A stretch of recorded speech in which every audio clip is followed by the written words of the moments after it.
Yes. Social media president. No guy. Message to Edward. Edward. I just want to tell you where no coffee or finekere.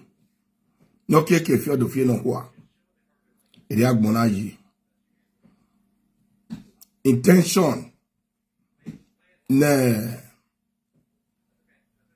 No ya with the baby Monica Adi. Yeah, Esther. I believe where Ndawe honor those Monica say. Beni dege inu dawe honor those Monica say. Because wagweni Monica ya tenzonamu. Wagweni ya tenzonamu. Babele hatred. Imi ya Monica ya tenzonamu. Because we are doing no sununa. Me no egwayona. Me na etie boni Monica. Ma we no nak pagbe. Look so himself down. Odo tie bome. My video. We no coffee. Off you nekiri. No keke pay. Off you no kwa. Riak mona say.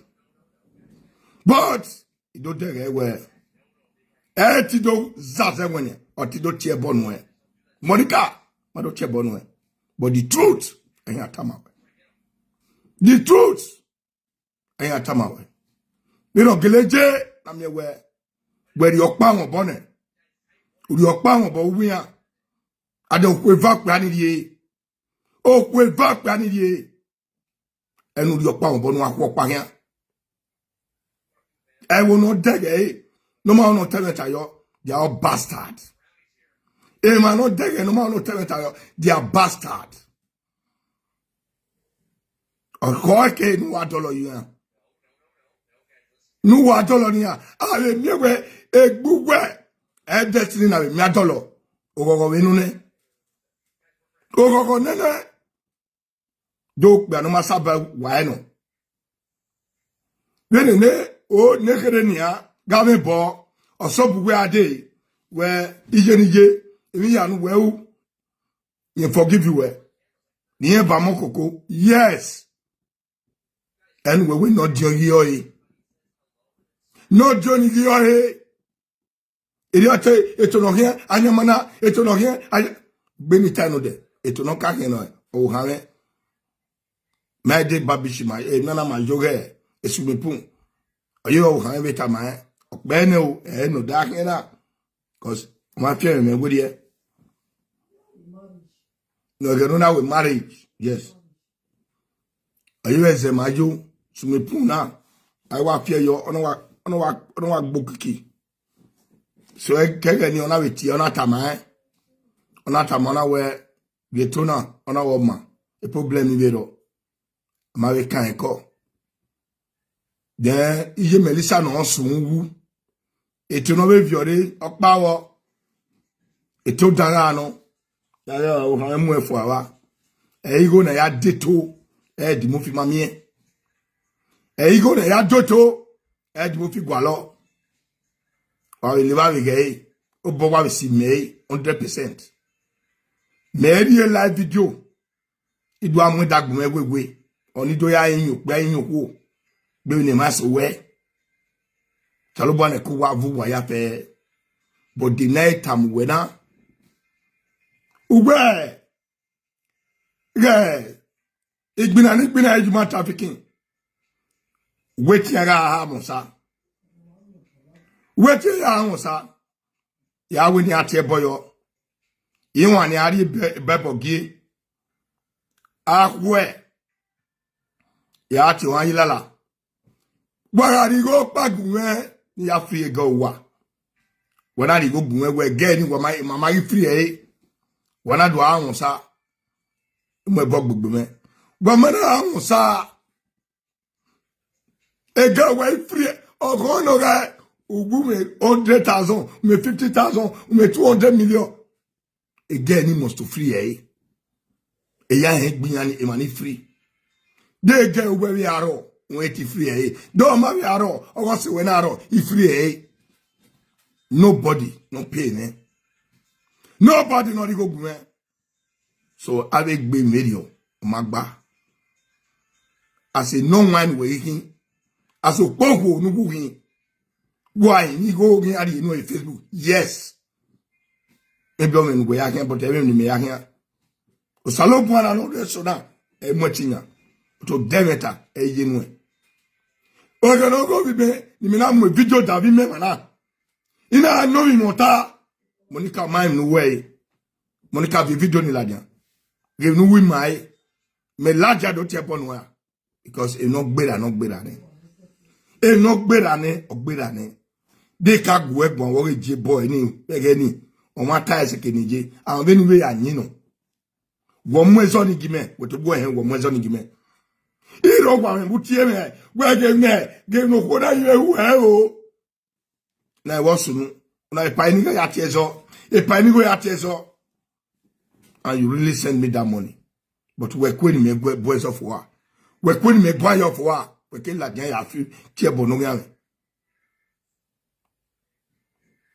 adewe dege gujijo uje wona goge wa tiege okpera ge erugwala ujago ami o padu mata na we erugwala na jeberi o na erugwala ngwa ya go na we jeberi o ijugwala o no pa na we in jeberi o ina erugwala in video e gwe pe o wana we erugwala do tie me o do tie me o okpani no we yemie ko yemie ava ona ya tie we odo we erugwala we matie o erugwala we matie o mo ma se zoni re mo se zoni re but we ya soli me we gbe bi ari we Monica ni mi ari o debon me etie nu gwe nia na ye gbo no de ade debon me tie nu we yo pala jan we edimo fi na mo ebo gbe won lati ebo me bi e la de but ja ro wo nu we unu de ne kede nu we wa unu de diage ne kede da mu wo ma da mi na gbalo igbo ma de no wa si eru we na wa do tie ebo ni okay e word na e metagele no ibi e wo no ruge wa bi e wo no re wana e metagele no we ye o mari o ri oku eva o ka mu go ino di ohun ona mu go ino ne kede hun dona ona we ihe ivana wa we me kugbe de zogiro ne kede buwe adi iye nije ino kasu ni egbera ade we be to buwe we e ave video ni we pe ni bege ni iya ni we pe not journey owo view egwe as benu aya leje that is wa we ka be opa de no see and we mana iwe mi jele ni eva as a mother then we give ban oyiwo no idea destiny de when we give destiny we ne esther ga gogo abi we ne na word ga gogo we made a destiny or bring a word say or bring a star radio that we are going to get better esther we ni to go salo bo apa no di sona o ma ya fe o ma jo ma fe o ya si won la dene with that amache bonu Monica edi mo fi ma mo ebogbo e o ma che bonu e we na wewa na eja we de we was ni mana ladian ni me betie bonu wa tie ege no gie we ni mana me etie bonu we a me etie bonu we a me etie bonu we ma we tie atie bonu no gie enoge gwan itie ya asomo ma we destiny de like get down in the video down yo we be na pe no do se o mana ko down yo ma down yo say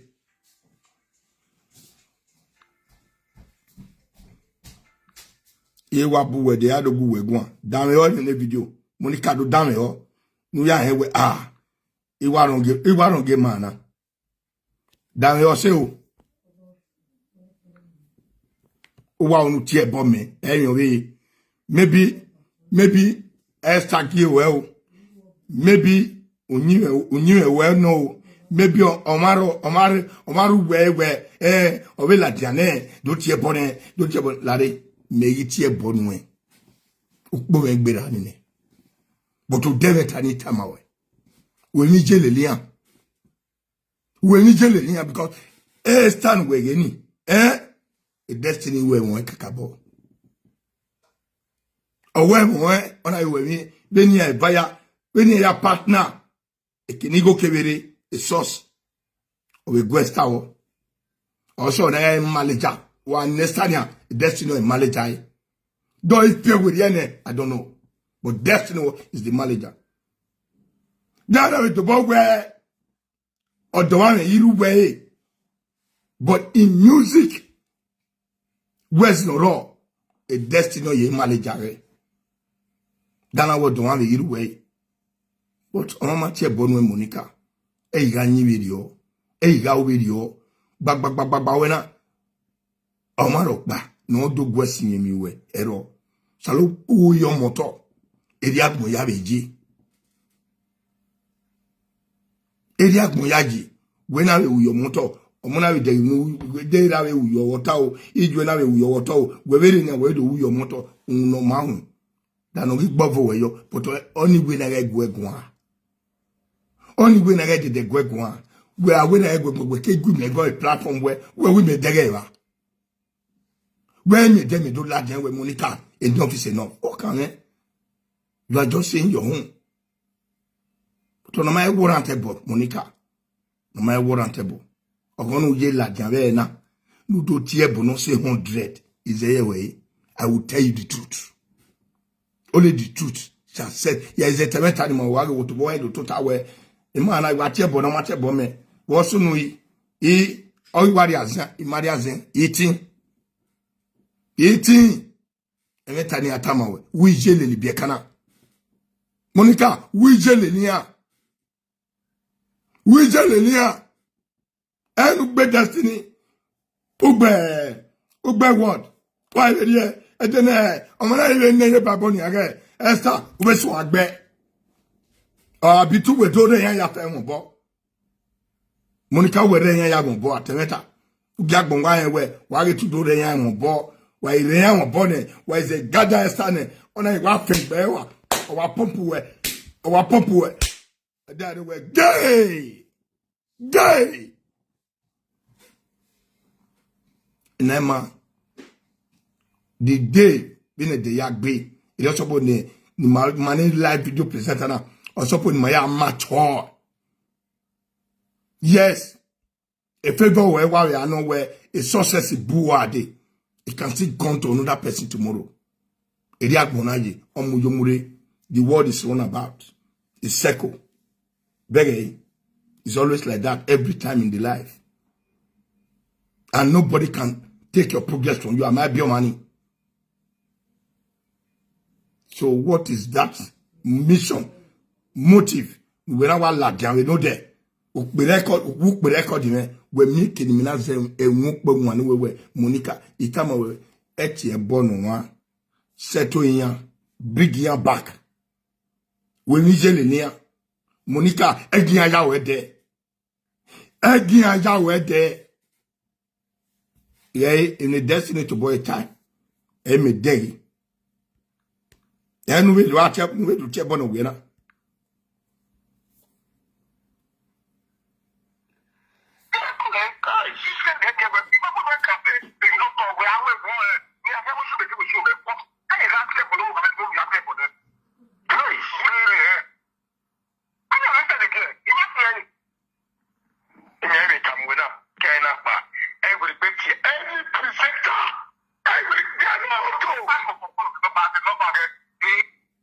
My anytime.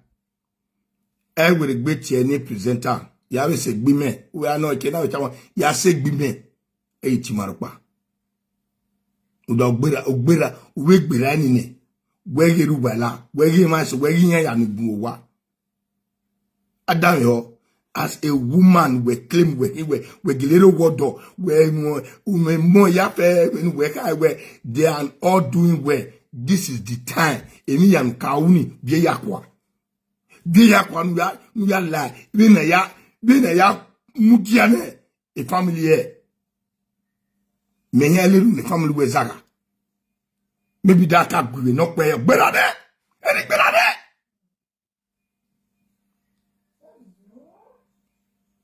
I'm the presenter no my gwe where presenter go wrong when I go yo or I tell me I go yo I'm the presenter na o te nwere ti to yo me no better where go money me koko go wani aje ina mi o my career e parti ne on va et dans la live vidéo we 1 year party we no von e my nigga ni ya slack there I will have a presenter no ne wo ila wase ma menano but why you know the amen why you know the amen emi ma why tell me on where agbe career get one uwa me nuwa de o me nuwa ya gun o me nuwa ya gun na wona jaji make it here bonuwa but I must give you the truth word opa we la jawon no gun we petu yin e ma no we kan me kan ni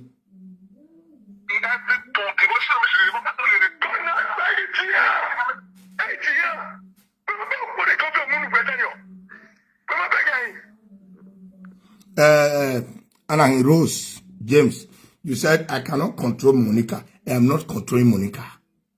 Man, I tell control. Control. On your tell the motor where Monica, Monica, Monica, you want to I want Monica remote in a Magbera Esther edokpayi. Only Monica remote is controlling her. But all the mind in me control. I told her no settle in her. On your control her. So you are happy now where a Monica or break a family because on lack of pa on Monica iyore. Are you happy over that?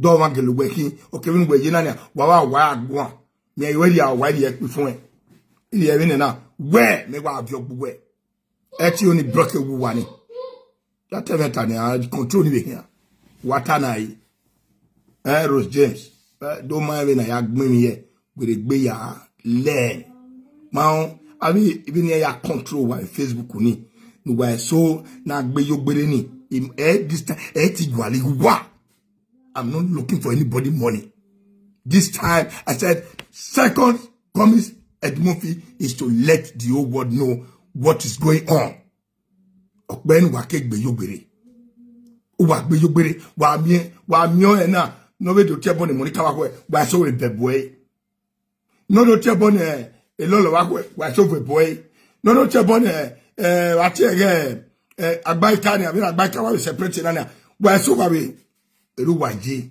uwe ezeno lekpa o wa ya wani boom o wa no mistake metoge word oge no digba eru wa omana we ni egu wa gwan ni temi no ya kile me no ya dig bang wa wo mani wa we ti ari go ne destiny igo me destiny go me ita my destiny talogbe una do ye o wa italogbo do ye gbe ki won oge o do ye gbe ki won oge ni bi ka ya ri boge igbe no ba se kije na gbe no ba se kije na no mu gbe gboto otedo daga na agwegwa ni o mari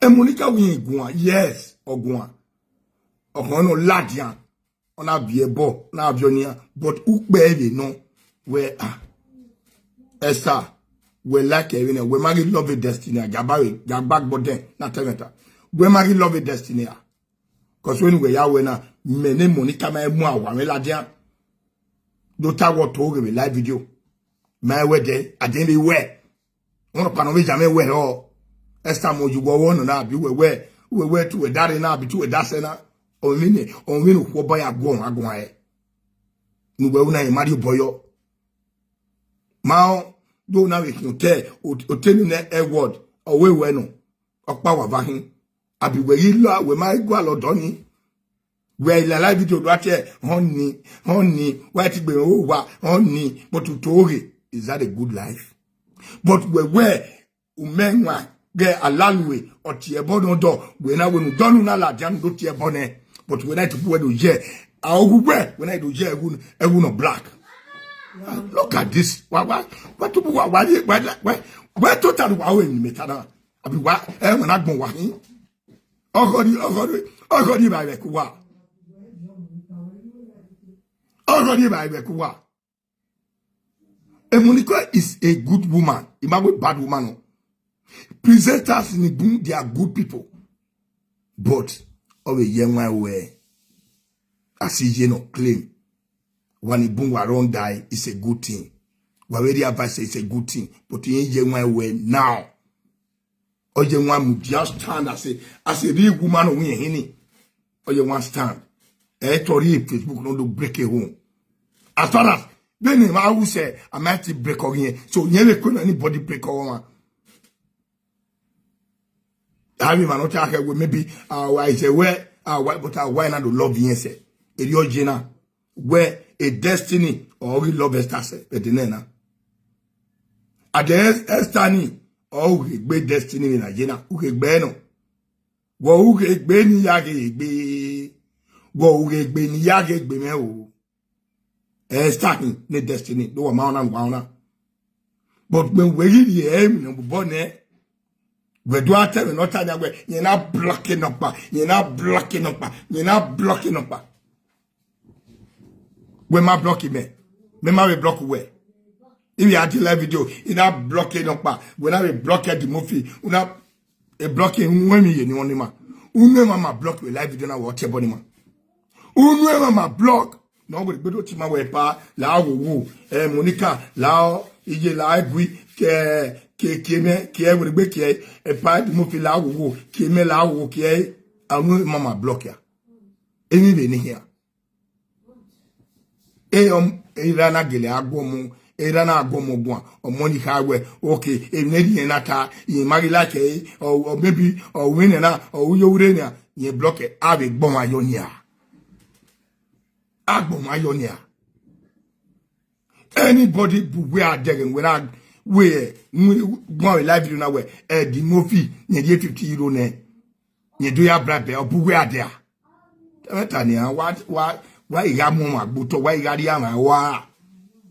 the time of that something ogbeide ne Monica ogbeide ne it might offend you at this time. I demand control where I always give you advice.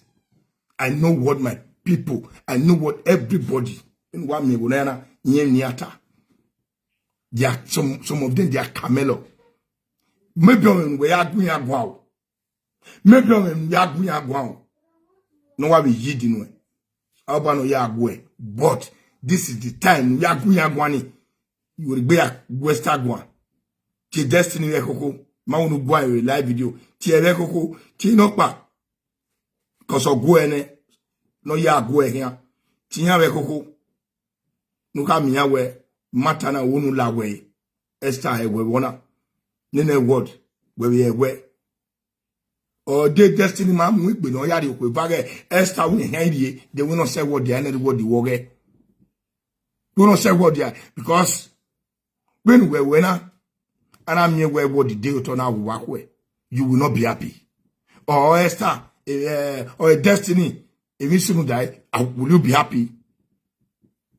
Will you be happy?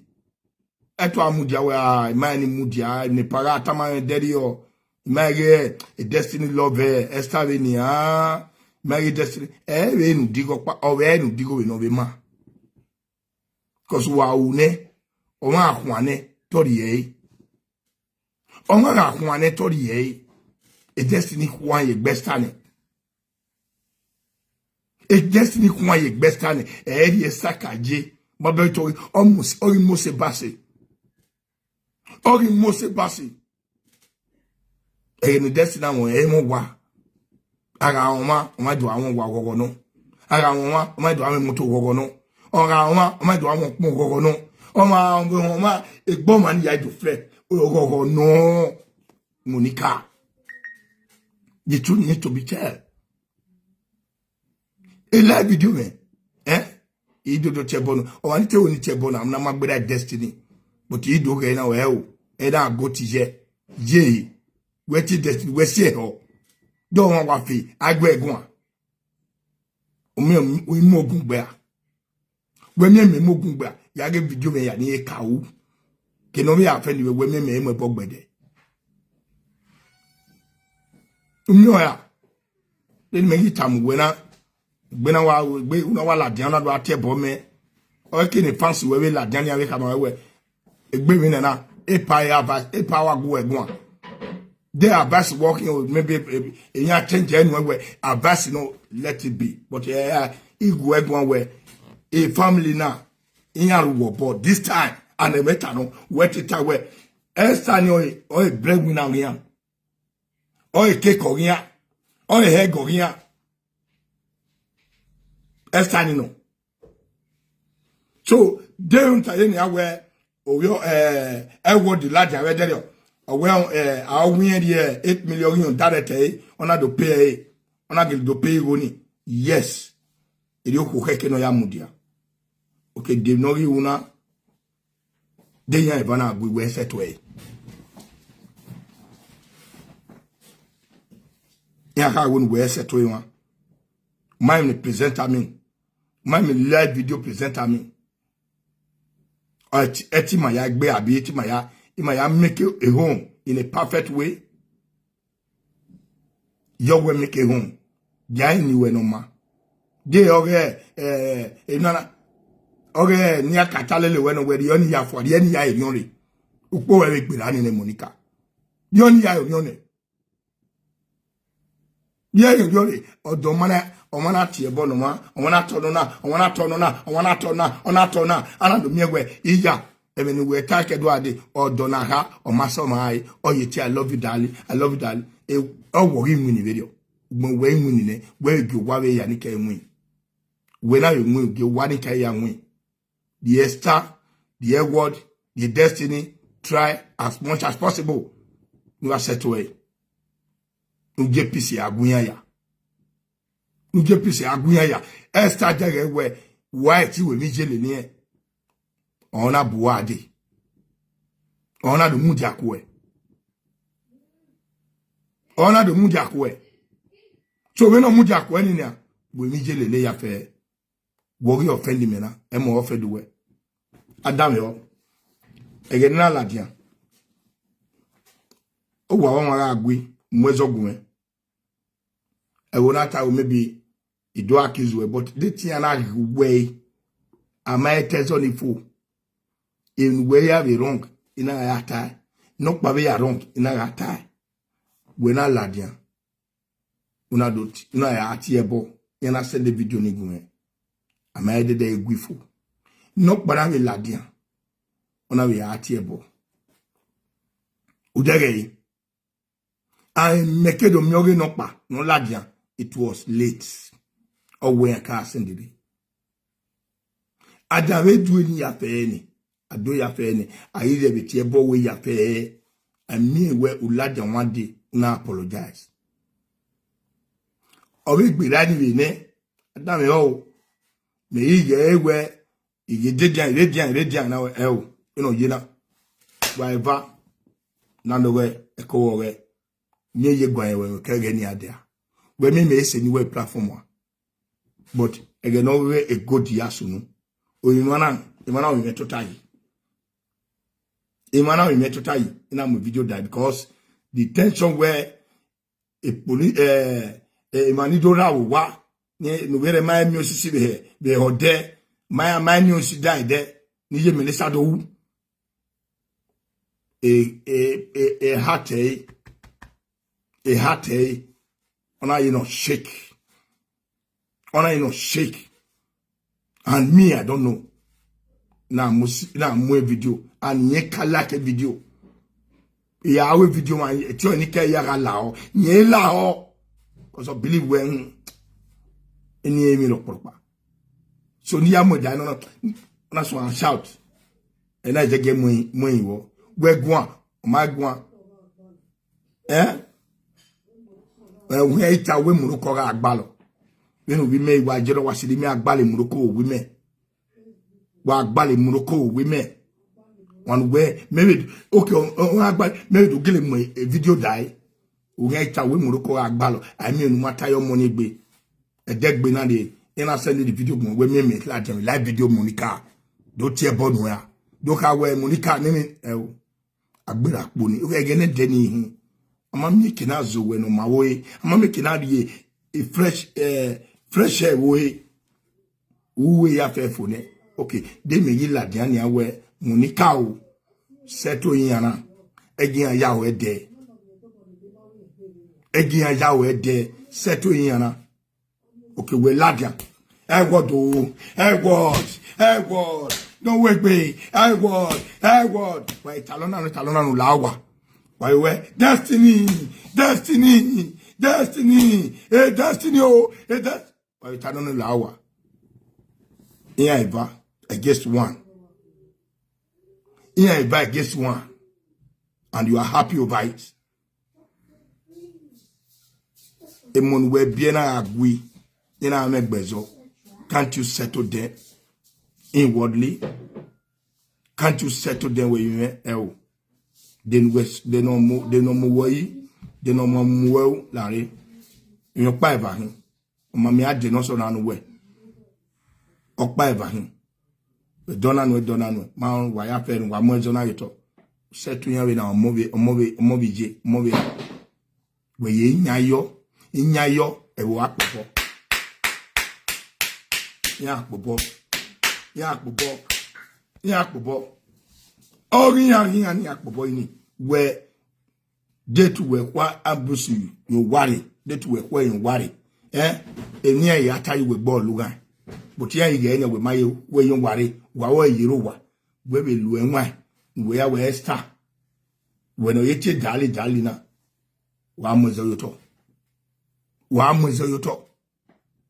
Ezen we wa munya una moyoto star do we wa kwegwa nya iga kwegwa nene Evelyn Edward again when am go young uweru awa Edward uweru awo ugbo we am go young wo kam young o we am yo we make wo ke no am go young we pa we marwa we accept it so they na yade. The one where you have this grace outside. The one why you go outside dinner. Then I mean walk now. I might get here where who are no war. Here you go. Here you came on where. It is your moyagua. Then I use destiny my thing ladia. Then you destiny my thing ladia. Boy suppose don't make it where here you get destiny who. Oh yeah man why.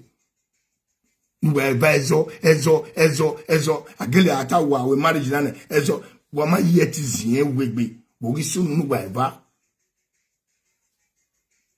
even be na do azeri iku no carry no ka ikpe no ka won deva okpe no carry okweva ikpe no carry okweva udo ya azeri manya we wo wana ya de asi yomo we claim we hin wo wana ya de Uwa popo yo kanani on. Uwa popo yo by ba. Uwa popo yo. When I agree with you, everybody in this platform, and tell Monica, you are in point. Monica, Salobo bless you where. Yeah, I will now with the bear me fancy by fans. I will now with the bear me yoma by yoma. Yeah,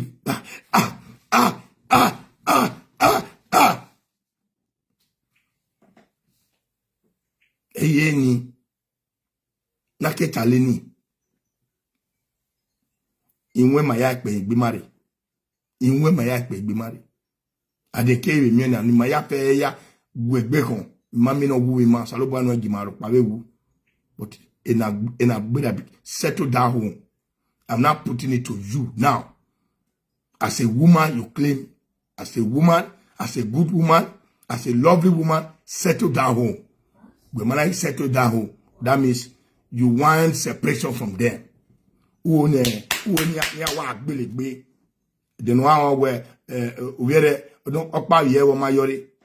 That is a witch you that can never be your witch in your life. That can never be in your witch. A promoter home. A promoter, you have to promote family. You have to make the family happy. Good destiny going on keke. But all destiny why we bo. Why we time where you act with destiny because you know una your question na. Where I turn on the way, you get no fee, you get no fee, you get no fee, you get no fee. Esther my go figure it. Everybody my go figure it. Yeah, man. Niana Jivaja. Yama go figure it. Bohema no tamia. But we figure it, or we assess so. Maybe no my be ha. If Becca Raggle could be they will still assisting. We are here yagu. A gay ukboni niagi. Also on that day expensive near video. A luxurious life near niagi. Also not the expensive. When me yinania. Yeko dimotopa. Yeko fever. O hame adiwe we jagbawe ahia. Ori party jagbawe ahia. Beni me nwane nania. Owa we ye dimofi wa do deli moto lele ya bowe e ya say 18 years o. No ya moto e mu adiwe. De meterio e we oyen mo we ahia merowa. Ya jo we adiwe. Jo ya jo we ahia we mu ahia. Daddy iwe ayo we ahia. Will you take it? Kel medie my important de kel we important mumoto. Una da aja wa gbon ayi. Una da aja wa gbon. Una de ma ya fe hin aja wa gbon na wa gbara gbogbo. Ima tie bonu Monica. Ima tie bonu e. Adema la jani do tie bonu e. Ye nwa we mi. Do wari agwe seto e. Do na ge owu seto e den se kame no pa ni we lare emi na igigun ayo. De to onu ya de ba wonu agbelian we inwune Facebook we din. We okay, inu wo wari na ya ju wari bai. Ya ju wari bai, ya je muwa. Igo ni mai ka me de do mi. But I mi go my me de. Do my ye mi o wa ye mi o. O da wa gbon ri. Alobon oyo ma fe. Da man ti make a win agwalo. Oyo ma ti we do make a or we do change your life. That is this life for you, everybody. So Monica imatie boni mare do tie bono seto wani. Menya we ndoni nya wo tie bome ni do atie boni destiny ni do atie boni star ni do atie boni word. Abasi ni yewe no. De Esther gewe. Yes. Nye yeti onwodo. Esther hinyoge destiny eti wa gbegbe wa. De destiny ya gbegbe wo no gbegbe wa. Orioni no. Omanu wake igoku nake wa koto wa anwade igoku but to carry strong igbo eni ali mi of your boy destiny wegele we gbe afio boy ni ya da emi we Esther we no imu we hiani the Esther we no imu we hiani we without Esther we yeti here dagmun we then je wa je werio da mi e bobo nga ya mi e bobo we ya mi Esther chebonu we na. Esther chebonu we na. Ona la jan chebonu. Nokpa la jan chebonu. Nokpa la jan chebonu. Nokpa la jan chebonu. Is that a good record? Is that a good record? That bad. Not bad. Where ya do ya boy ya bat ya de we okay. Ya we urioma ego. Uhun we be abati do tama we umana we ya report we. Ya mu we ni yes ya wono na. And that fear you were able to raise that money. Maybe your wives, they help you. I know they are still going to help you. So now to pay lot of them who were here. So on a year bat. This is not about. This is the issue of your two wives. This is where the problem lies. This is where the problem lies. Your two wives. Okbenuma sobo wai bo yoko bawo ahu ehia bagbon de kenuru lerie di wanu we ase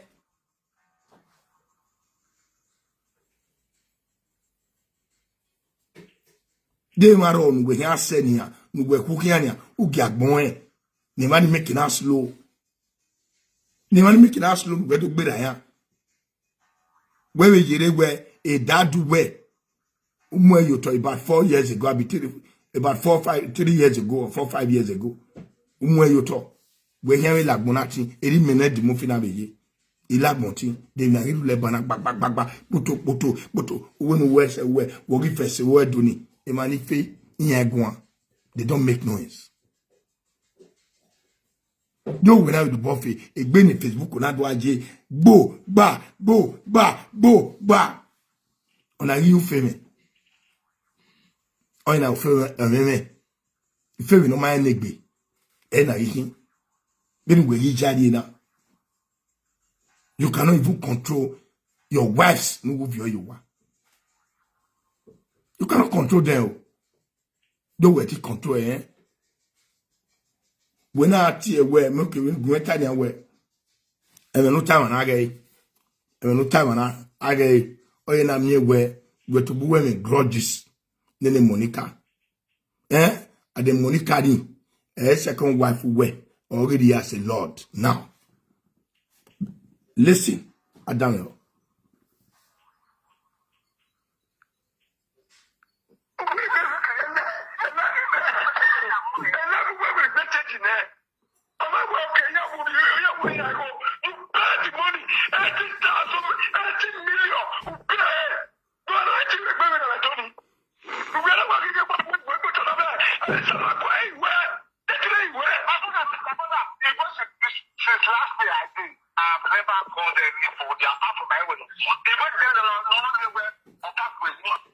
Esther had it on your destiny.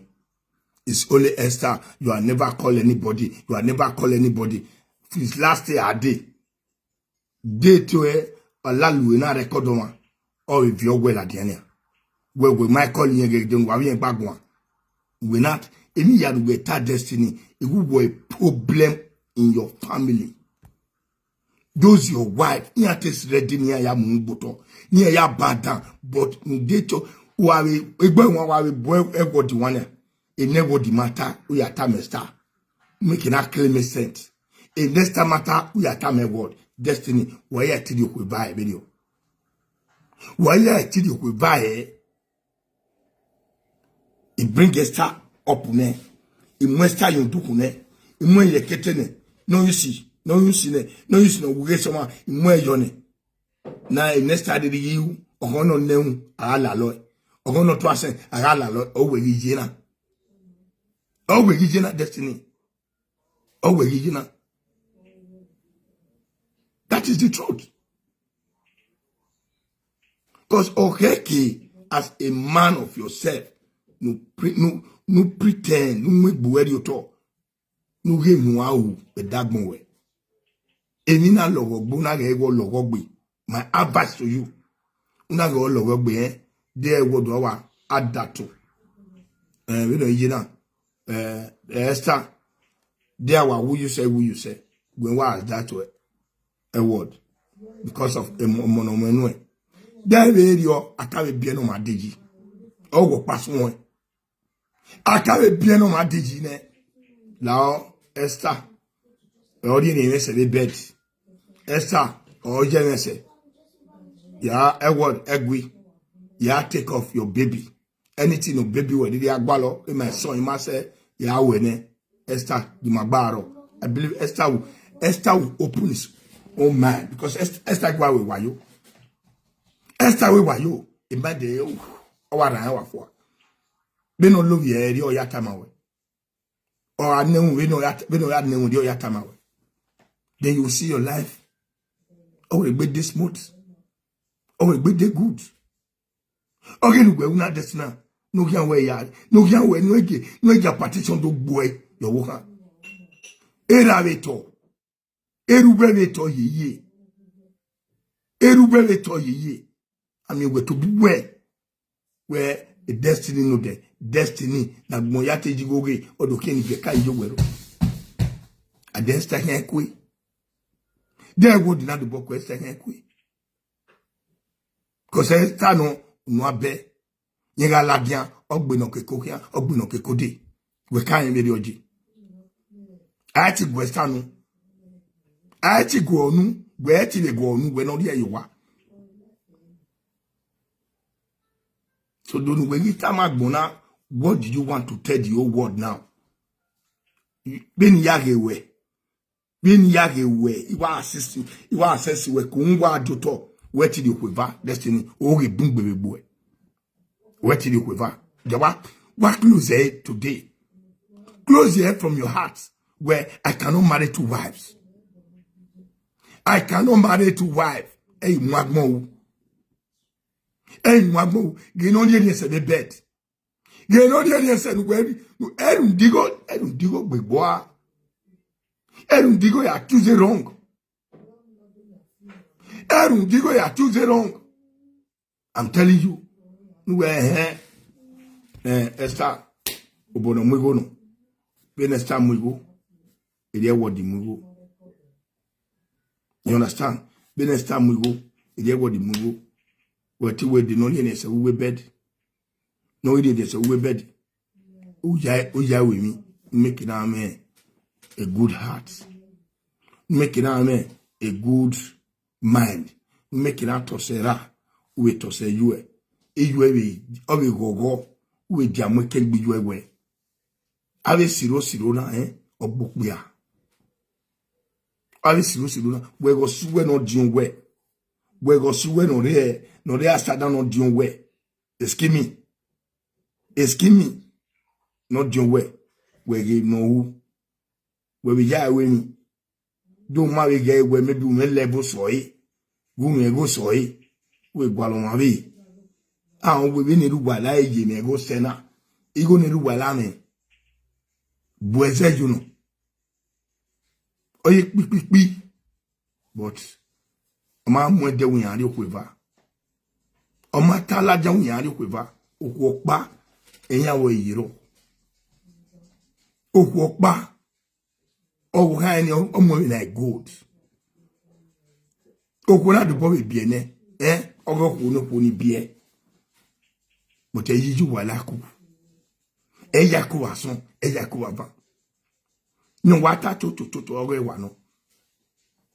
Ijuwala is the mirror of that man. So we will your palajan. No we mirror we wa no relax egbu e. No ya wu yo wo ha. Salobo no egbu ewu. Ma ori won ma soto ni mewu na. Ori won ma soto. Eni wa dun like do ayebo. Date dem ntaye ni awe na do adun we adwas mo be we o ja is oina dun wa se na yina umeja ya we na gbona na we ona Monica yegwegun don daddy tie boni Monica wana la wo every time yatama we ya isote a live video ani we Monica ma dego ni ona oti adoro owo me ya ha tie boni we don't insult Monica here. Monica ma dege because he temeta ma oti oti do buya de do tiebo o yi ge temeta ma na egbena we kan de nu we na ya agwegwa Monica awe na geleta agwegwa egbe kan we ama tie bodo ni a osun a tie bodo wane the way na ya agwegwa as a woman nagade the tell nagade the thing we ke talk on platform we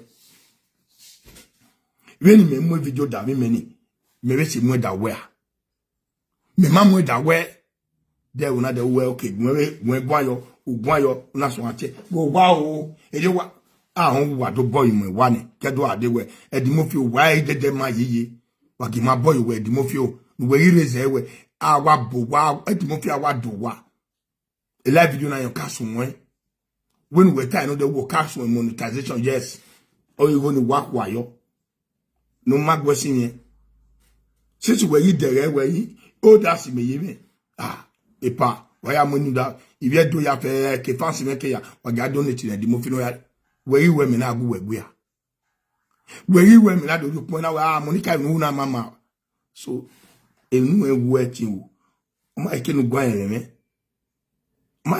yen me so this we magwan yen me mege magwan yo ibi ewe but no na obi ohani Esther do we eri kahin na yeri boto yete mo pa no de we yemi ni ya disrespect me yemi ni ya disrespect me we are do gay again we na wa ogwa mi e boyfriend e ga no yin wa gugwegon boto we de ga na we when we so again ma we na we gui me we gugwegon we gu megon so they know you say it become na no why me di mo fi oh why me di mo fi oh ni bombure where am ye bomb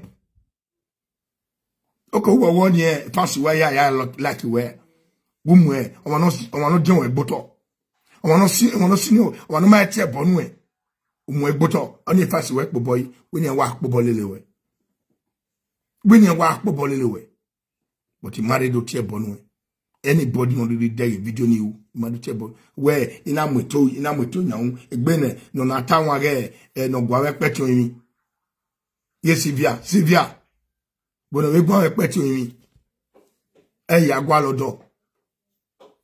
lodo wa river we ye mama TikTok wa river ni edag salopo maybe do bien ni o salopo anu gbo awon mo why TikTok why I wodo na ke woni na TikTok na ma mi odo pa no lajana we yari was as a wife awatalo wa bila se ko gbe wa ekpeto mi ni we na gwan we mi me ba ni de we di mo fi la dogun a ekpeto mi waje ba ni mana ku yogo na ma ke no ye ma ke no kede tiere deputy o te wala ho wo if you decide ma we deputy hotel make with deputy okay la na ge House of Representative make agwana live video na make agwana in ere Canada wo wina wo wina the company the Canada make agu wagwan make are live video na we make are live video ke no tell me na wa with deputy na or make we House of Representative wa Abuja House of Representative Abuja or Kaji Imana ma waji okay no anyone like na deputy governor Edimofi yeti gwa ye torture la deputy governor Edimofi yeti gwa ana iwa hin obo we na we Edimofi oto la deputy governor wa ya arige government awana ge video no gwani e video me awoni enwiwo wo ma ma soriye ge wana ge e guy na 100 million ori ne awana ge Davido ge igbapon na me ya po na mu won la jan we igbapon na me but is a billionaire trillionaire mani wa igbapon na o salobo wajigo lelima ke yin ade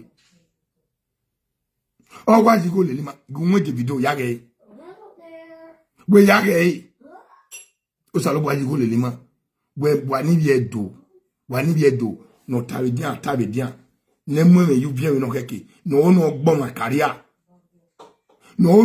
career waru we wana we ruwe wadi no ma yogo bo wadi no ma yogo oga fa wadi no ma yogo e pastor wadi no we na gun ede wa agun pobo le lo wa no wa wesi but why say me here oni ma we ni ge gun igwa gun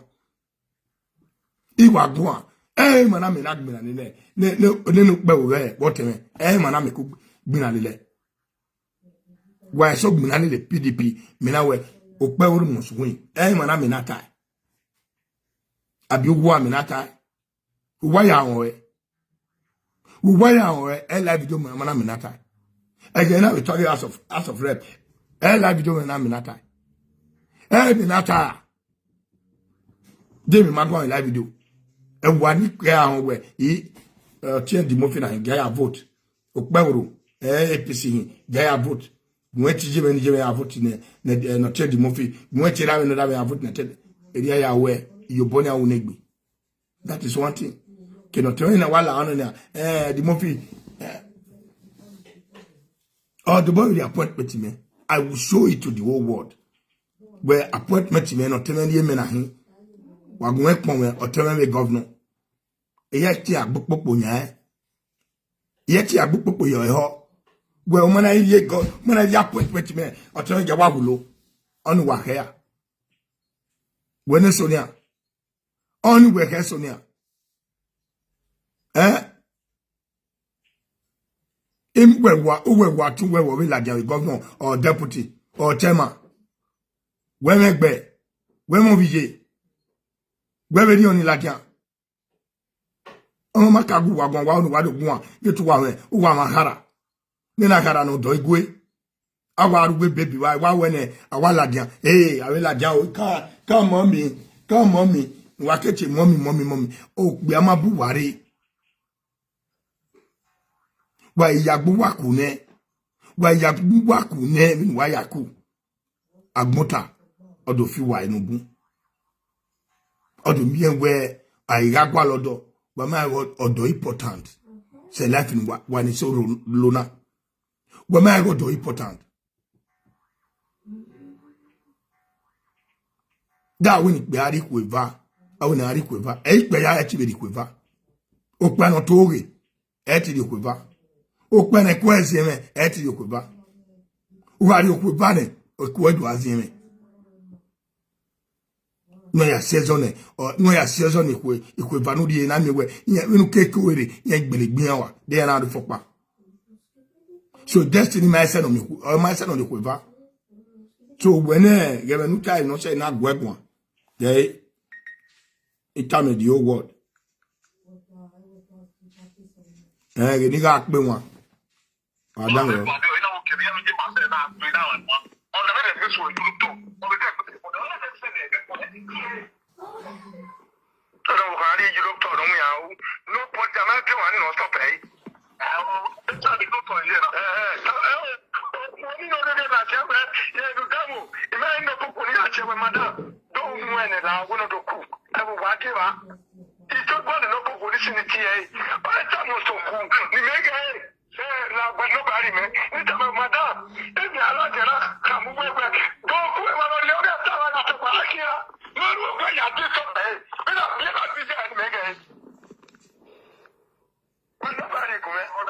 We destiny we don't watch it nanya when the destiny watch o wari gori on ya from an wa fi wa ni bun live video na o wari gori get to am go wa gbe mi o wari go gun wa we fe ko wa we agbe ni wo wa we agbe ni wo nobody can stop Europe toy nobody can stop me my ya fe no go live video might stop because you no man don't know in no manner don't know.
because we have women no there. But I mean, EJ, where to go? That's the one. Mommy, where you are?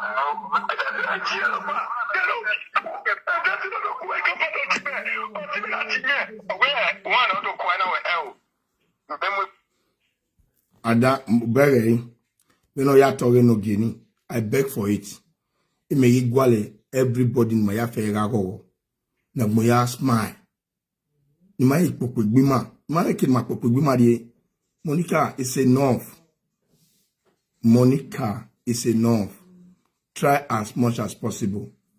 Enter this matter. I know you can. It dege whiting. Ya di onu enuta. Ma de nta ye we what the marry no de onu enuta.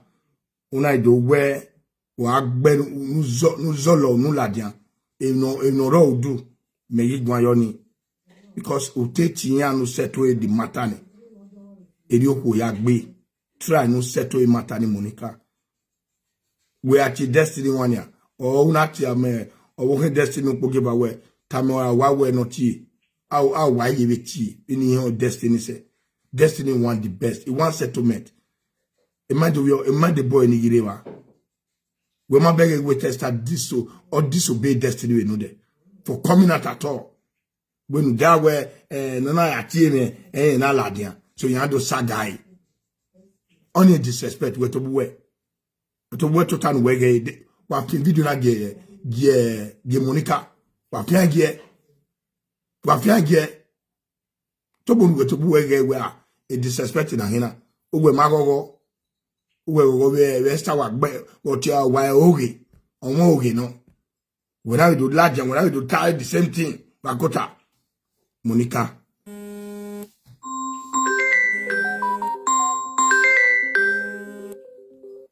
nana yare this thing why ti nana yaro malao why ti we yaro mama we titi yan odo. So, in the only time I went ahead, Monica, you can. When Obama tie, you can. All these things you have wearing a level, boy, you again. Nobody in a boy help. The market your bono, my or boom ye boy. Eri meveje. In won't be qua. At your BJ. At your BJ. At your bera. At your bonopa. At your bomo. At your nopa. I won't be quite bomber for party. Money no. Don't worry with me, more state or remember where. Men I'm when my way, walking one, but to boy where you Jimmy. You will live, huh? You know, Lord, you one any. You give him my time. You give him my time. Utai no de. Wege human trafficking. Iye human trafficking. Anybody, yeah, when him we bo ni tie, but yeah, here tie is anywhere yo. Etie where anybody garo.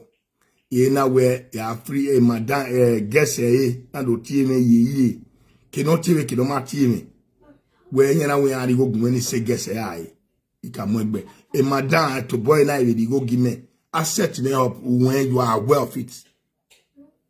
Yen ma west tell us ma kuwe na oni tieme o tieme we epao la wo la yen ti ate wari emi go yan a ko na go na wonu ya re gun iga amu ye ke step de owu ma step no e na tamana we ye orphanage epa go yan re gina we o ye orphanage epa we yan re gina we ye orphanage yari orphanage wo wa na iru we me we na di hori ma bege ni meta orphanage je be tayo I don't have to be go gume I wa because he was a guess I ona gele say I ona we mu na ni wa oni wa ma but he have go na we o ye orphanage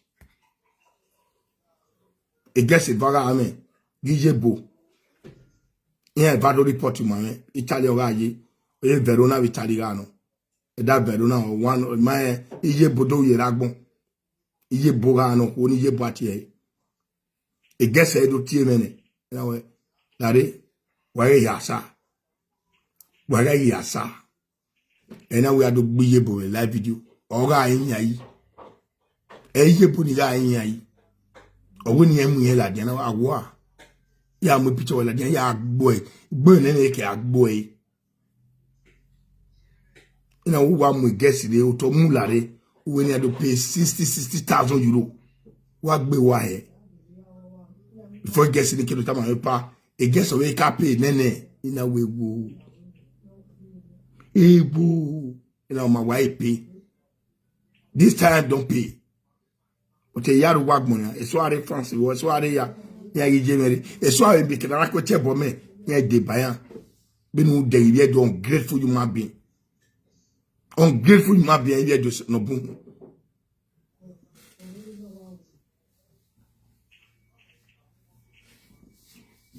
So any only time why ya fair no de mana. Wakame Monica we mati ebone do it make a peace in that house no try ye ladian we wa we control ye ladian wodo nyame word nyama gba news nyama gba awon dokpa nyame wodo gba awon dokpa wagun ne Monica de yan wo gba awon dokpa oh okay Esther we do offer the Monica we Esther unatubunya de Esther unatubunya de unatubunya de imatudo yeme gwalome what kind of are we going front or we are still going back? Are we going front or we are going back? E boy wan ni beta na na we pa umachi go re kwa pa we try me I will level near Emma White Badwe. I will tell you how it is. I will tell you a destiny of Umenwan where a Tony okay what you know. And Esther is aware.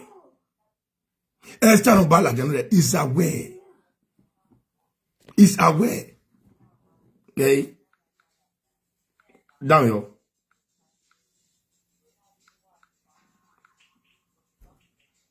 We go one with destiny now. Destiny. Where is time? What we are near the government house. I just and I was my house. A woman now was in a man. Oh, no. Now I want if my wife starving. I don't know my cat to my wife to be on us one year. It was say, I'm talking about you, man. And I am a singer. And I pay a dance. Oh, that's my daughter. Oh, you know where I can. Esther time no there. We not fini. Because everybody, I take everybody once. But Esther way jere. Again, now we bury her. Okay, something like that. When I get happiness, it time destiny. It time destiny. Now destiny, we buy me a water man. Now destiny, no me up down.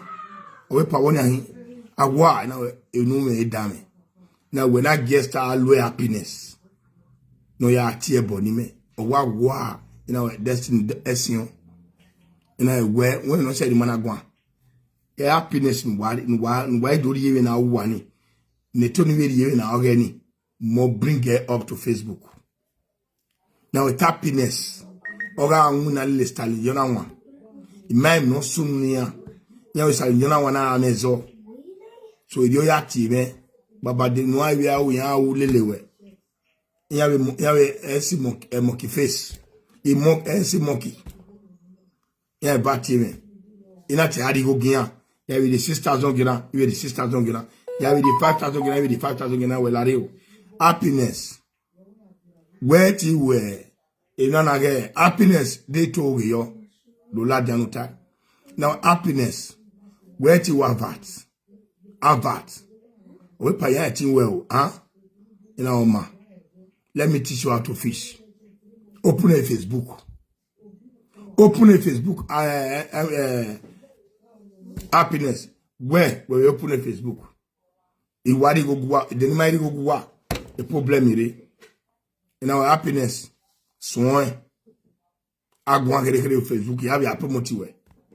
Ya Facebook or we chile mo happiness. Happiness is what battle. Or we not panoma. Walao. Why ya well? MC Monkey. Or we what battle. That is how I promote that boy.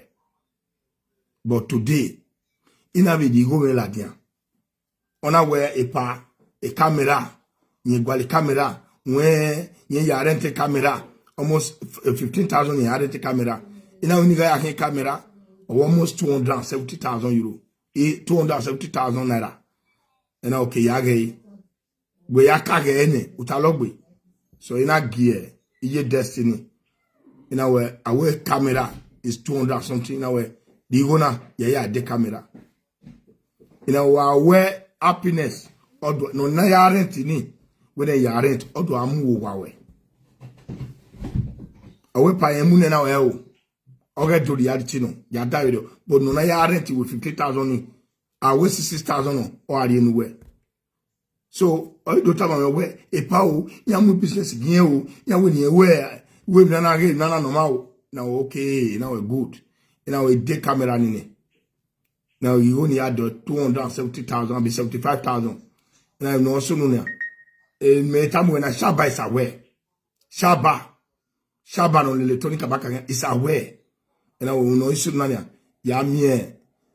Ya winning me. Why we win umuneo or okay baba. Okay baba. Ona gile ahia. Ona mie Monica. On Monica no Nigeria. On a mio ye destiny. Okay, ya mio ye destiny le less wa. Happiness na me man why. Happiness man why. Oh what me daddy. And now we gian begani. Ina we a post a picture when le. Oh ya fe ya we MC Monkey. Ina we a post a picture when le. Ina man why na we le ya honwa. Only where if I worry or when mune ya mune or why mo o ina me we o me ke no de dedo ena wo mamune na ya mune happiness me matala de one day happiness one naira marry 6 naira no Thomas marry o wa ye camera ni for almost 4 years now imagine one naira wo but now you want audacity next year the me o do tie boni ma wo ha me gbe mi me wuyo enu wa o o da me begbe o but o saloba ni Jesu me o hia ha he no o hia ha he me e wo ya we dubo ti me we epa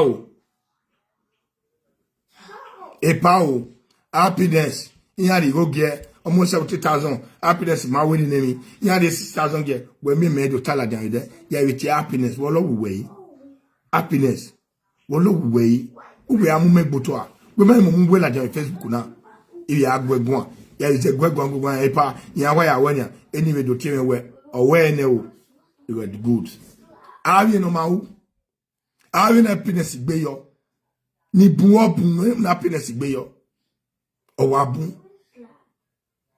ya ise ti me gbe igwe me happiness etido bu egun but a video no ni you directly do it because of me. Because of Esther and Destiny on our way. And the more Yahweh la live video. Esther Lijana one. The man no who we unwe do yata mawe ge Esther Lijana one who that on te akulele or te ara one lele. Ireba Lijana one. I take it tell na ma Esther Lijana one. And I was no wepa we were saved by the water. Man tell no so no man. We were saved by but Esther with Destiny the eme. Ikwe better with Esther. I me bokpa no yo hanimati. Egwa emo iragbon de nena. Imagwegwan, imati e bonwe. Just for you do I settle in ya. Near do Yahweh there. That is what I told you. Near do Yahweh there, Monica. Near do Yahweh there. Because you do yawe there. No matter okay we at table. No matter we at okay.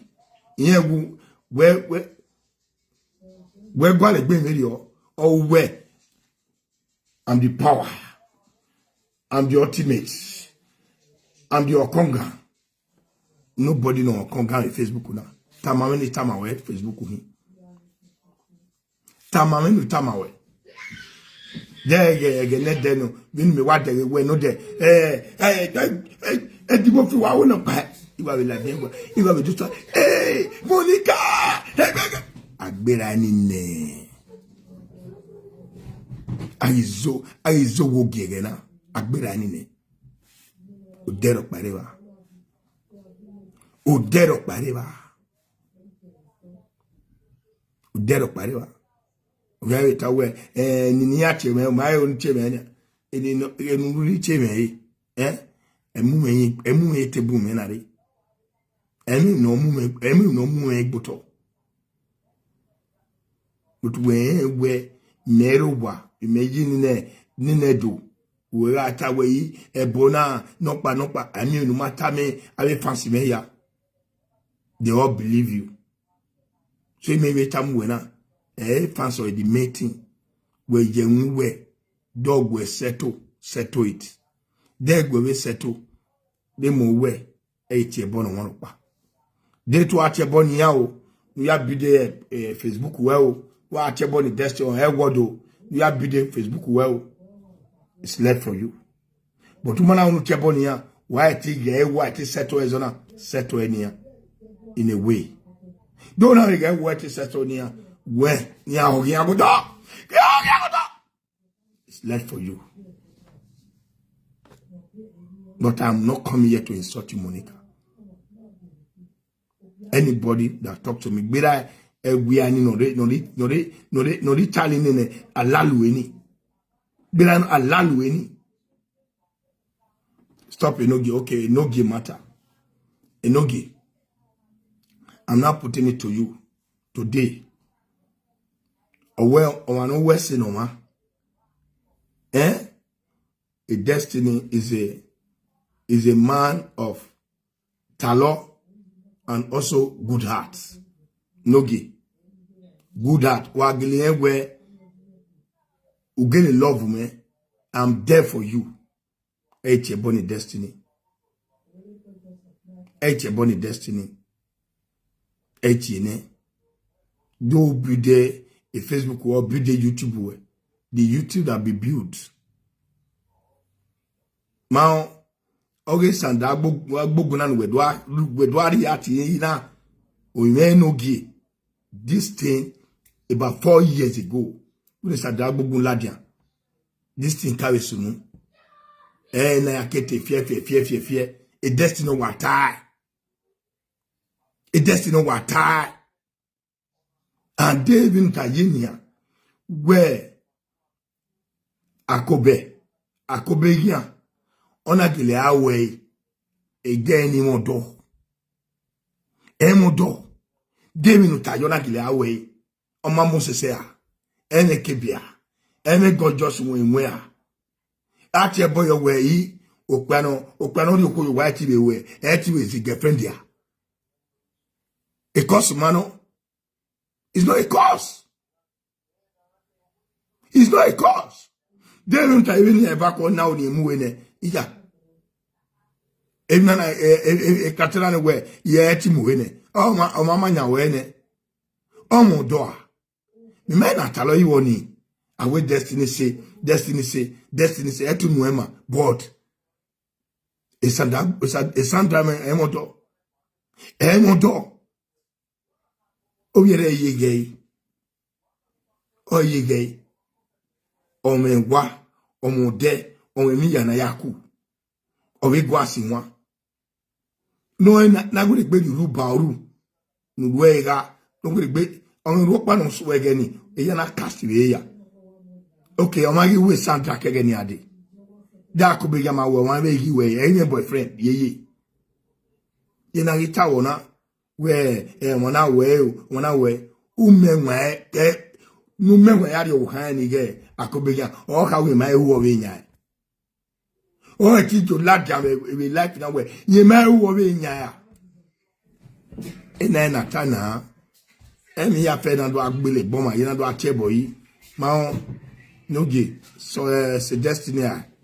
Ma David ta ye destiny na ya awe. The dog you top na or ya gumenwa gwana. Una wa agbe wa ya na wa agbe me de ba wa agbe. Cause eyan pa bi mare. Eyan pa do awe you top. Na mi wo to do ayinya. Me doge ne we enu doni. Ona the message. Oni ka egu yan adeto. Ne to gbe wa gbon ma ni ko be na deto. O ma ni ko be na deto. O ma ni ko be na deto. Mo to ge o han wa ya deto e to carry go down. We ka send go. We you send go mana moto go e. Ugwa logo e.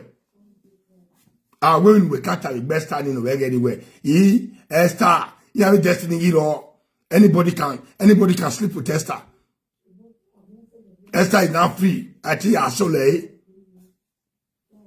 a destiny or giving no yagi, or giving no yagi, or give bear so low, be or give bear so low, but also na burn wedgie, my bed we are go, he make one.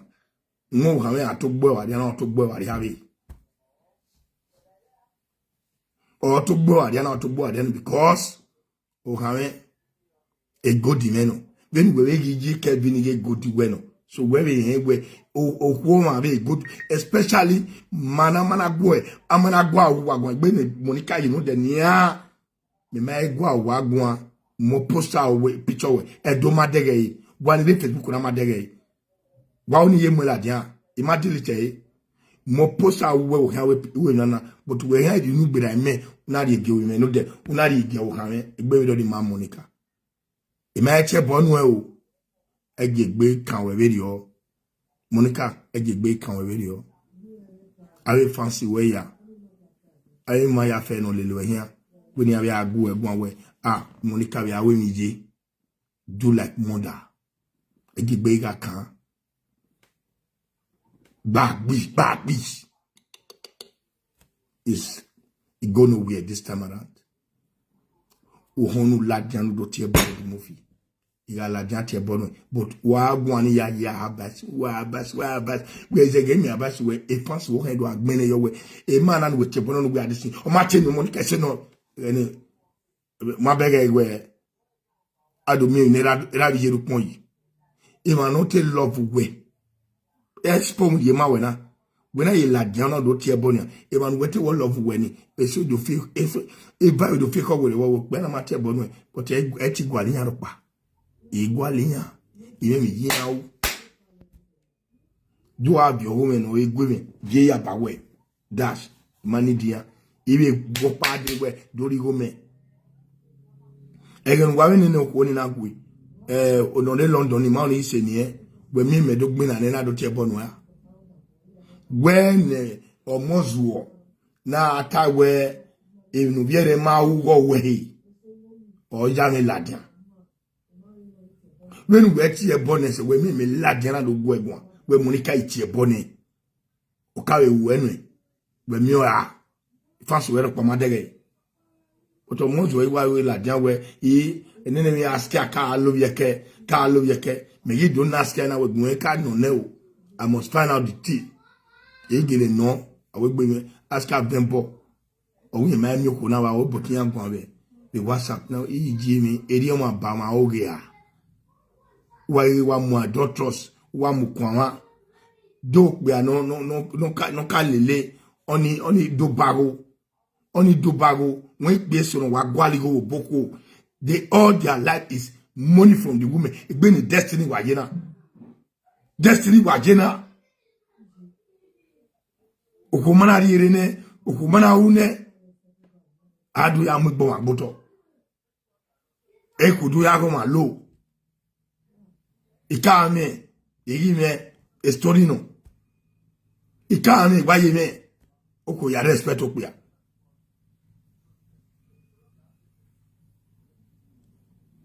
So, emi ya fe ni kama we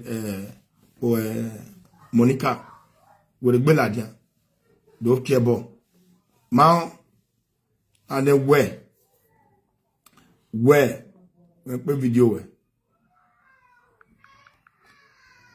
mama o la wo a prince we are a prince we are down here. Are you talking where?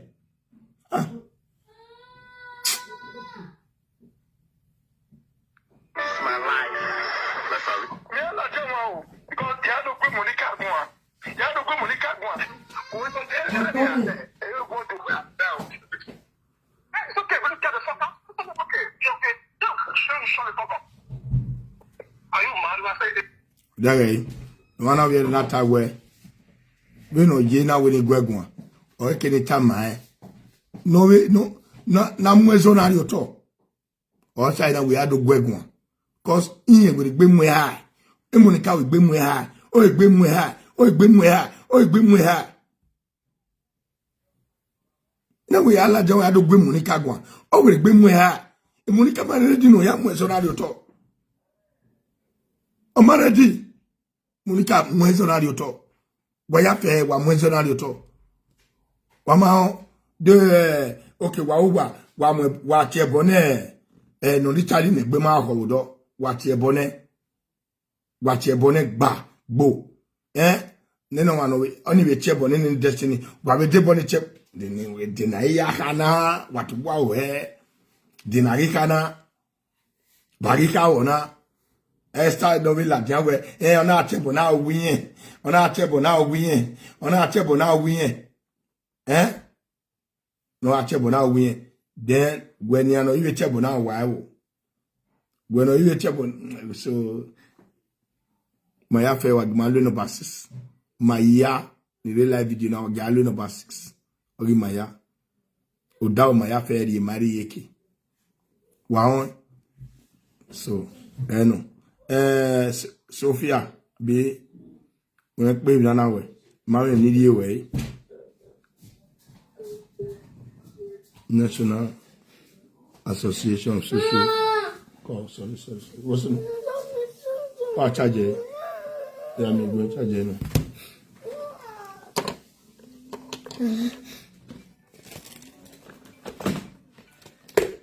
It's okay. Go charge it. Yeah, we want. Before 10 minutes. Okay. Okay, I can. Which charge are we do? Only I charge it. Everybody, I for charge you. Oh, okay. I know. Take now. Come on, charge it. The charger. Yeah, take. I'm going to charge it. Whatever.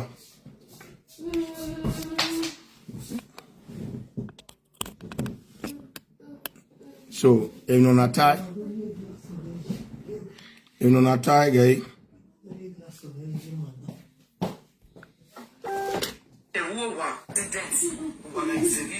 The man in the picture, the man in the melody.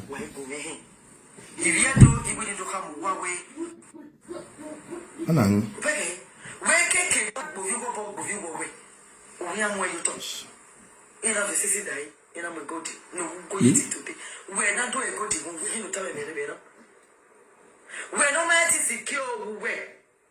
What are you going to say in this kind of water?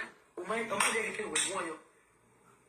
are going to talk. What I tell you, what I think of the world. I go to don't even know. Never. Oh, take the pity name winner. If we move where you went, or a deputy edo. 8 years, Shaibu. Mamma, your panels to 8 years. I tell Shaibu, where I tell Shaibu, when I wanna. Why I tell Shaibu, I hold because water was the way I get.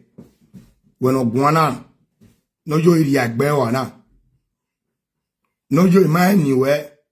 No, you yak bear na. What can I can wear? When wow, when movie you in Yamuye, a governor, no mu viera mu deputy mao no me kena rigedo ara rupe gegbe ya we mu daki omu black mu ya o ona pe won do we ge no gbene ye egwe wa ge wa ko ba tattoo e go ko ba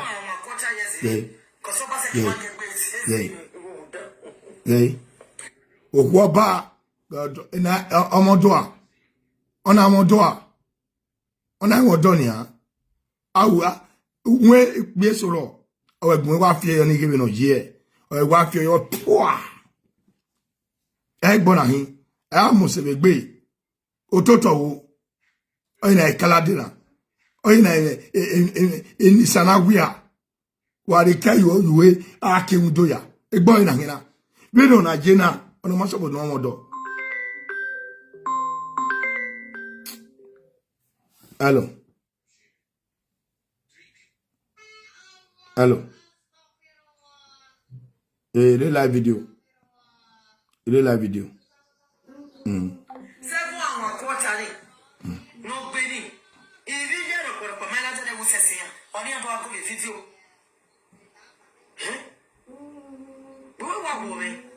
What can book an okay? There video now when I come me. Or Tim a card why no. When we're Benny here, I don't know what Benny here. Oh, when ya, when I boom wedge nania, no, not a move boy tetanania, Uguale, no do feel away. What I know, Rakwa, who decided to number when Muyo, who don't wear a glass in there, a glass at 2 naira, €2, who don't wear yao, or never do the supermarket to do yao, what I do great social media president. What do great the Mofigua, Gehuame, Okuna, Gehuamonu Lagua. Ave you ma trafficking no ga Italy no ka mudia you pone Italy bo we do abasi me a wa we ge o lo baro nu wa we ge you ma trafficking no ka mudia pone igwe be live video na ai kweta me maggie no close here ave man we gwi be pata palace Italy ave man we gwi ave akara egwi a ga fo mi ya gbasawo Passaggio no muya, avec du macho boulot, nevo. Et n'a pas la dire la vidéo. J'ai un vidéo, pas un moudagbe. Y'a un loué, colloque pas un Uruguay, y'a de bon. Y'ont un mouet. On a un mouet. Avec eux, agbon we la jaun ya de bon. Igbon we, Igbon we.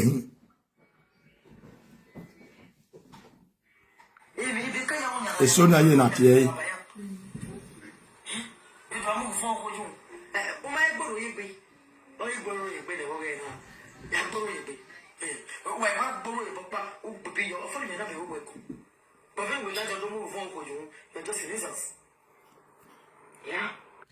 And I you a nuisance. Egbewo ya fe a nuisance. And the nuisance you don't here. When wa o na no na won do na iri o wa yi no umi okpia because he character why money ah. They character one man why we am your door. Single mother hin any wa we na because we am do one o wa gege pagbo wa do go gbere egun okpa no ma go egun no ma do we exist ba gbon. No carry mu ave Senegane wukpo ona mo Senegane wukpo omu wi arabo ne wukpo wado gu di mo fi gun di mo fi no ya mo ko wari we ne madam mu de to gba chawo wo be do alaje live video wado gu di mo fi gun wo ya ma we Ikamuelu na yu ake wa me governor. Obaseki ma we governor we una. Obaseki ma we governor we una. Mo pa yare oten we governor be deputy.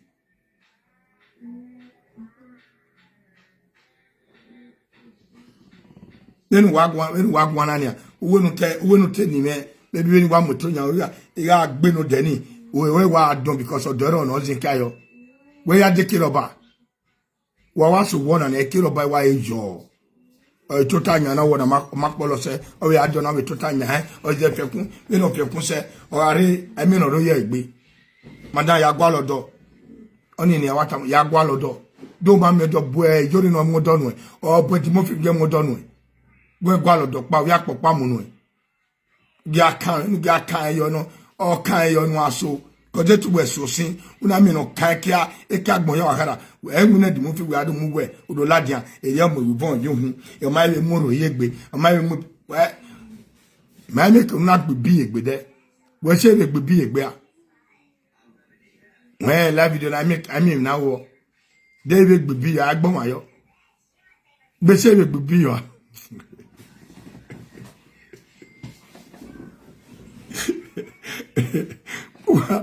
wa gege la dia wa gege la dia passaggio wa mi wa che passaggio ba no ti we deputy wo ye move for wo you do we saga again na never we ya address someone o be big man you know don't want go delay automatic crazy you know the crazy oh visual wedding we no gbe ari we no ku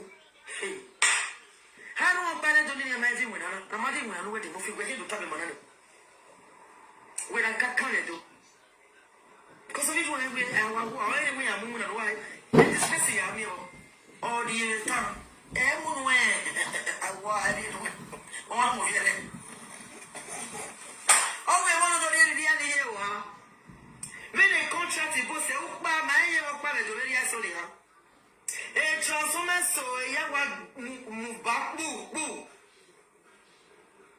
e po ya jagia e gota ma efien ama efien drille lare ugwe awe webo jara wi ku so gwa ja husband ya je zuwa mi we zuwa na we le gbe ma ko we na lórí mu pa dagbo e wa me ba na uri ke gwan se na ma mi pe awe oni how are you oni have you eaten oni give me tea o wa zuwa wa we se zuwa wa we amuko we mu kegbe wa wa ya ge video already mo fi ni ya gbekun e this pan ala dia wa khara we ona wo ke gwan do gbo ni me ke na do gbo egbo o we je do de wu lare la wa do mami o de bolama e de bolama la wa no ye krimi di agbe ya wa be ma nu de krimi na we mana me do the cream is too much wake up for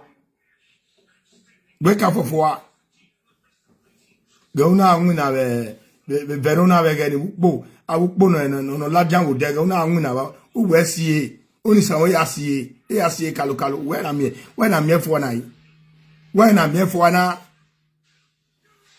wa wonu nyaka na wa wania obona sie ya so wuwe obona sie but ayu abado yo ya pente gbe ya fe ni na me we yi tawa mose date we gele mose ni we wa gbo odo upanu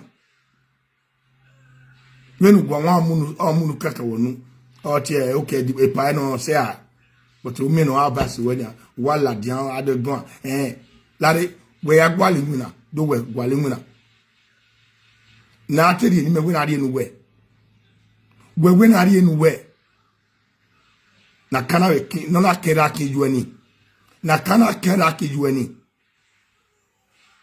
cause wa na ri na tie bonu wa de tu na tie bonu we make na kana kera ki juani dore cause me the last time I checked where I can dore I can't kill dore and I be 5 months for what 5 good months where I take be 5 months for what where I take be 5 months for what or I be here sanigano do how we gin wa yeah I take be 5 months for what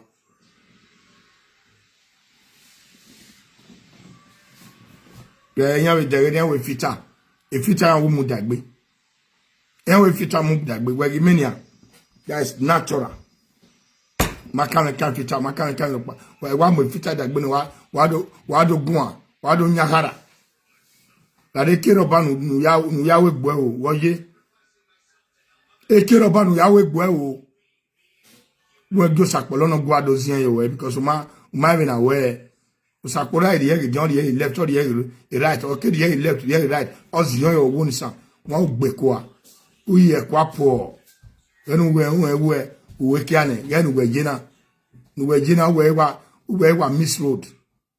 Mao, actually, one pan at your Sapolono do Mawe. I be canning in Nigeria. No quagga the camera. Do me go amula webo or do marry away. Do mammy go amula webo. Where are the Nigerian we are married? Mao, okuna mind not you.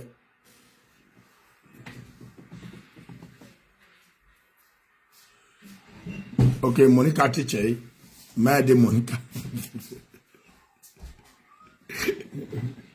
Oh God, where Monica teacher.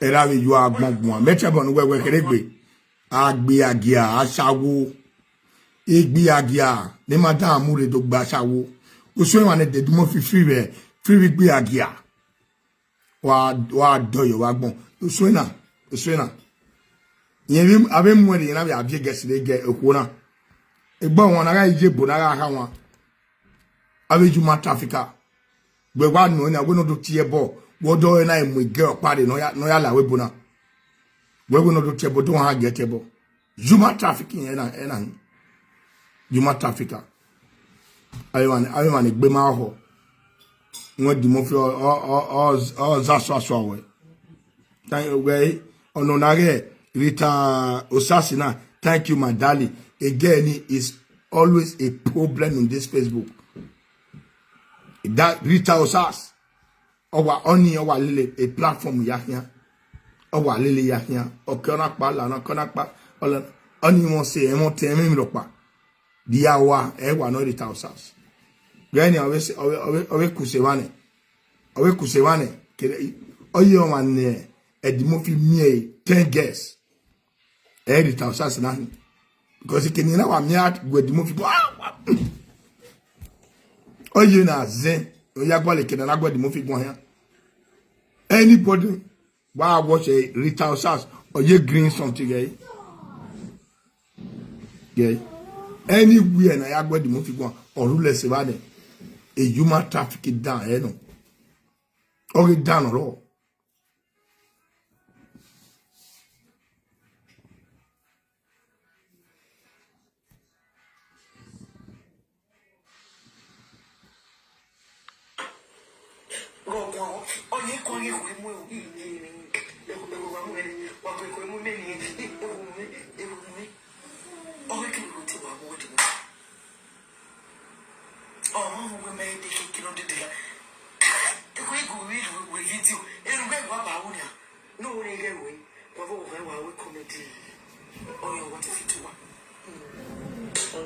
A comedy ogbo a comedy ogbo why ya saga ya why ya be we buna saga ya saga we ya abi wa do yo ala we nu lana wa ge oku no ti wa design wona mi odo ope ke wa yin ni wa ge logbon ye wewe eke wa pe o se na mo do talobonu ja won mo but o pe ari me ko na le so ai wa hon ko na why not here thank you on another style me na we say kakabo thank you so much why not here ko na e ma ni